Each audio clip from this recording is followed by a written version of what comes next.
رحمۃ اللہ، سوال ہے کہ عمرہ پورا کرنے سے پہلے حالت احرام میں اگر حجر اسود کو بوسہ دیا اس پر کیا عائد ہوگا؟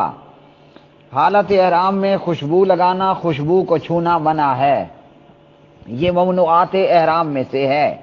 اور ممنوعات احرام میں یہ چیزیں ہیں: جسم کے کسی حصے سے بال اکھاڑنا یا مونڈنا، ناخن تراشنا، خوشبو لگانا پلس خوشبو چھونا، مرد کا سر کو ڈھانپنا یا مرد کا جسمانی ڈھانچے کے مطابق بنے گئے سلے گئے کپڑے پہننا جیسے قمیض ہے، شلوار ہے وغیرہ وغیرہ، یہ ہیں۔ اور عورت کا دستانے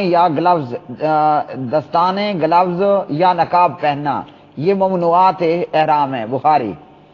اگر یہ کوئی حاجی جان بوجھ کر یہ عمل کر لے، کوئی حاجی جان بوجھ کر ان ممنوعات میں سے کسی ایک کا ارتکاب کر لے، مثلا وہ خوشبو لگا لیتا ہے، خوشبو چھو لیتا ہے، تو اس صورت میں اس پر کفارہ بنتا ہے 3 دن روزے رکھنا یا 6 مسکینوں کو کھانا کھلانا ایک وقت کا، یا دم دینا مطلب بکری وغیرہ ذبح کر دینا۔ سورہ البقرہ پارہ نمبر 2 آیت 196۔